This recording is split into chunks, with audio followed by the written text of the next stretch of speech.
안녕하세요. 책 읽는 데딩입니다. 벌써 겨울이 되어 날씨가 제법 쌀쌀해졌네요.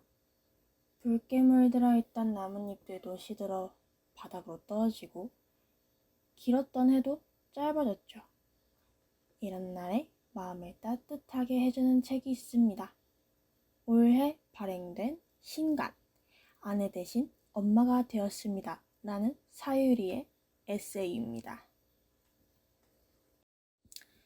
아내 대신 엄마가 되었습니다. 저자 사유리. 사유리가 일구는 삶은 눈이 부실 만큼 양지바르다. 이 책은 사유리가 지닌 사랑의 광채로 가득하다. 이 책의 줄거리를 짧게 설명해 드리자면 엉뚱함과 4차원으로 한국에서 많은 사랑을 받고 있는 사유리가 엄마가 되어가는 과정, 젠을 만나 육아를 하며 그동안 있었던 일들, 그리고 엄마가 된 사유리의 성장을 재미있게 풀어낸 에세이입니다. 최근 이슈로 떠올랐었던 사유리의 임신 소식 다들 알고 계시죠? 결혼을 하지 않고 배아 이식을 통하여 젠을 만나게 된 이야기는 9시 뉴스와 각종 SNS를 통하여 전 국민들이 다 알고 있을 정도죠. 현재 슈퍼맨이 돌아왔다라는 방송을 통하여 사유리와 젠의 모습을 자주 볼 수 있는데요. 임신부터 현재 육아까지 결코 쉽지 않았던 사유리의 새로운 모험을 옆에서 함께하는 것 같은 느낌이 들게 하는 책입니다. 엄마, 나 지금 당장 아이를 낳아야겠어. 정자를 기증받아서. 그래, 그럼 엄마가 병원을 알아볼게. 이게 우리 엄마다. 여보, 사유리가 정자를 기증받아서 임신을 했어. 사유리만 안 죽으면 돼. 사유리만 죽지 않으면 난 상관없어. 이게 우리 아빠다. 내 나이 40, 폐경이 코앞이다. 이젠 오직 임신 생각뿐이다. 이게 나다. 정자를 기증받기로 결심한 순간부터 일본을 오가며 시술을 받는 모든 과정을 옆에서 지켜보며 도움을 주었던 엄마와 오빠에게는 기쁜 마음으로 임신 사실을 알릴 수 있었다. 하지만 아빠에게는 임신 5개월이 지나도록 소식을 전하지 못했다. 본의 아니게 온 가족이 아빠를 따돌리게 되었다. 처음에 아빠가 충격을 받을지 모르니 조금만 미루자 했던 것인데 그렇게 때를 놓치고 말았다.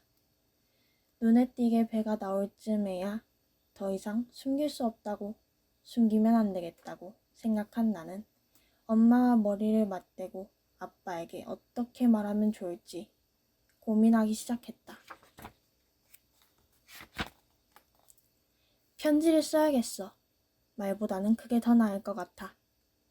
내가 직접 말하는 것보다는 엄마가 먼저 얼굴을 마주하면 서로 감정이 격해질 수 있으니 차분하게 편지로 말하겠다고 했다. 사유리가 정자를 기증받아서 시험관 시술을 통해 임신을 했다. 결혼은 하지 않고 싱글맘이 될 것이다. 지금 임신 5개월째다. 당신이 충격받을까봐 미리 말하지 못했다. 사유리가 무척 미안해하고 있다. 엄마의 편지는 곧 아빠에게 전해졌다. 그런데 아빠는 아무 반응도 보이지 않았다. 그렇게 고심해서 열심히 편지를 썼는데 편지를 읽고도 아빠는 어떤 기색도 내비치지 않았다고 한다. 며칠이 지나도록 아무 말도 하지 않았다. 엄마는 슬슬 화가 나기 시작했다. 사유리가 임신했다는데 당신은 왜 아무 말이 없어? 상관없어. 신경 안 써. 아니, 딸이 아기를 낳는다는데 상관없다니. 아빠의 대답에 엄마는 더 화가 났다. 하나밖에 없는 딸이 정자를 기증받아 임신하는 남다른 선택을 했다는데 상관없다니. 해줄 말이 그것밖에 없다니. 아빠 맞아? 왜 상관이 없어? 그게 무슨 뜻이야? 사유리가 죽지 않으면 돼. 사유리만 행복하다면 아무것도 신경 안 써. 아빠는 내가 정자를 기증받았다는 사실이나 싱글인 상태로 임신한다는 일에 대해서는 말 그대로 상관없다고 생각했다. 아빠는 그저 내가 노산이라는 점만 걱정하고 있었다. 아빠 세대만까지 해도 노산이라고 하면 아이를 출산하다 잘못되는 경우가 많았으니까. 혹여나 내가 아이를 낳다가 죽으면 어떡하나 하는 걱정뿐이었다고 한다. 그 외의 다른 것들은 샤유리가 행복하다면 으로 모두 오케이였다. 엄마도 아빠도 내 행복만을 간절히 바라고 있었다. 나를 무조건적으로 믿고 지지해 주었다. 담담하게 모든 과정을 버텨온 나지만 가장 가까운 가족과 갈등을 겪었다면 크게 상처받았을 것이다. 두 분에게 진심으로 감사했다. 다시 한번 내 부모님 같은 엄마이자 아빠가 되어주겠다고. 뱃속의 아이에게도 약속을 했다. 그리고 아빠가 조금이라도 걱정을 덜 수 있도록 더 열심히 체력을 기르고 관리하면서 출산까지 건강하게 마쳐야겠다고 마음을 다잡았다. 걱정 마, 아빠. 나 죽지 않아. 시험관 시술은 일본에서 받았지만 출산은 한국에서 하고 싶었다.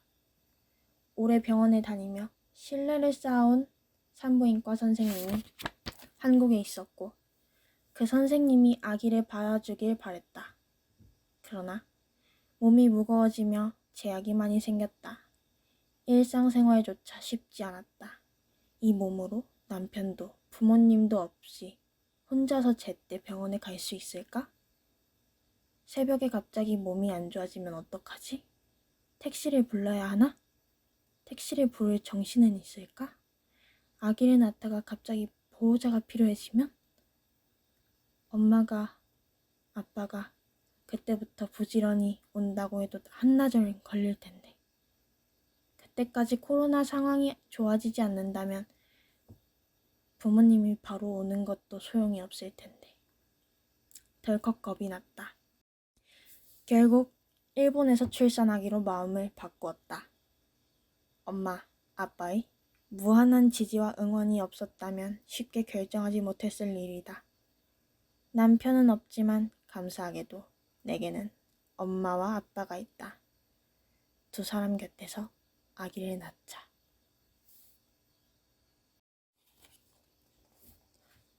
객관적으로 보면 쟤는 돌보기 어려운 아이가 아니다. 특별히 예민한 기질도 아니고 배가 고프다든지 기저귀를 갈고 싶다든지 졸립다든지 무언가 확실히 원하는 것이 있을 때만 주로 온다. 불만을 해결해주면 금세 울음을 그친다. 어떤 아기들은 숟가락 놓는 작은 소리에도 놀라서 온다 하는데 쟤는 한 번 잠들면 바로 옆에서 청소기를 돌려도 깨지 않는다. 이렇게 효자일 수가 없다. 하지만 그런 쟤이 올 때 내가 쟤의 요구사항을 똑바로 알아차리지 못하면 문제가 좀 복잡해진다. 분유도 주고 기저귀도 갈아주고 쪽쪽이도 물려주고 업어주고 안아줬는데도 계속 올 때는 어떻게 해야 하는 거지? 하루는 내내 울음이 그치지 않아서 진땀을 흘렸다. 나도 같이 주저앉아 울고 싶었다. 우는 것 말고는 의사소통을 할 방법이 없으니 젠도 얼마나 답답할까. 콩떡같이 울어도 엄마인 내가 찰떡같이 알아들어야 하는데 미안해 젠. 주변의 다른 엄마들 이야기를 들어보면 육아 때문에 잠을 못 자는 게 가장 힘들다고 하는데 나는 이렇게 젠과 말이 통하지 않을 때가 가장 힘들다.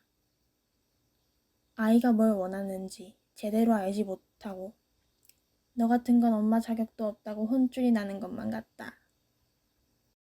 나와 제니 소식에 세상이 알려지고 난 후 나에게 가장 많이 메시지를 보내오는 사람은 싱글맘과 싱글데디, 친모나 친부가 아니지만 혼자 아이를 기르고 있는 양육자들이다.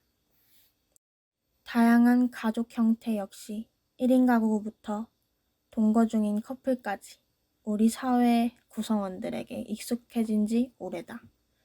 그러니 제도나 법에 변화가 생기는 것은 당연한 순서였다. 우연히 내가 제니라는 존재 덕분에 코앞에 닥친 그 변화의 문을 톡톡 두드린 것뿐이다. 노크 소리가 좀 커서 쑥스러워 그렇지. 사명감으로 한 일이 아닌데도 젠 덕분에 나만 기분 내는 것 같아 괜스레 민망해지기도 한다. 지금의 벅차오르는 감정을 잊지 말고 젠이 자라면 꼭 이야기해줘야 되겠다. 엄마가 젠을 가져서 사람들이 조금 더 행복해졌다고. 엄마가 내 덕분에 좋은 사람이 되었다고. 정말 고마워, 젠. 이제 주민등록상 성인이 된 저도 결혼 후 출산이 익숙한 내용이었기에 이것이 당연하다라고 생각을 하면서 지내왔습니다.